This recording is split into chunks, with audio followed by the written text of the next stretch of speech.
This is Jeff Cooper with the Daily Market Report. We're going to take a look at Apple and show how we captured a 6 point slide in a matter of minutes yesterday in Apple. We've been warning subscribers that there was a 3 point trend line, a little 3 point trend line right here in Apple over the last few weeks, and that tied to the bottom rail of a parallel channel, as you can see, connecting this pivot high and this high, and this was a false breakout high by virtue of the geometry of this trend channel. And at the same time that Apple broke this little 3 point trend line, it was breaking this weekly trend line here, and the result was that it fell out of bed. Now it rallied back on the runoff, but any further rally to a back test of this trend line to around the 215 strike or an opening range breakout, a decline below the first 30 minutes range today, projects ultimately down to this gap here. Why? From this 233 all-time high,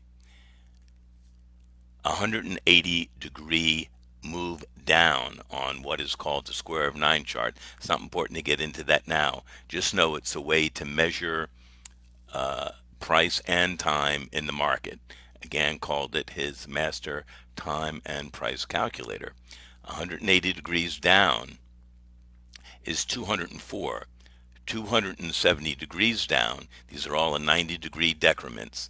That's why again use the term square outs. 270 moves down ties to 190, which is the 200-day moving average and would represent gap fill. So my belief was, and why we alerted subscribers to get short, was we felt that that Apple, the stalwart, was going to play downside catch-up and would not be impervious to what was going on in the rest of the market, and would likely be magnetized to this technical level. The buyers would probably go on strike if it broke this support, and it would be magnetized to a confluence where the weight of evidence comes in on this 190 level, which on the principle of squares, the open gap near 190, which ties to the 200-day moving average.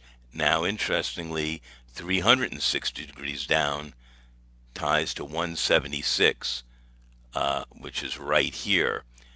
So you can see that this is basically the breakout point. You draw a trend line here, you can see that this ties to the breakout point, and that would represent a complete retracement of the last leg up, which is what you get in late stage false breakouts. So you get an Eiffel Tower move. As you can see, geometry drives the market, and as Gann said, geometry proves price. And that's how we trade. Take a look at a trial of our daily market report, and along with it, through T3 Live, and along with it, get a free copy of my classic bestseller, Hit and Run Trading. Good luck today, and keep an eye on Apple. It's going to be a good guidance and a great tell for the market.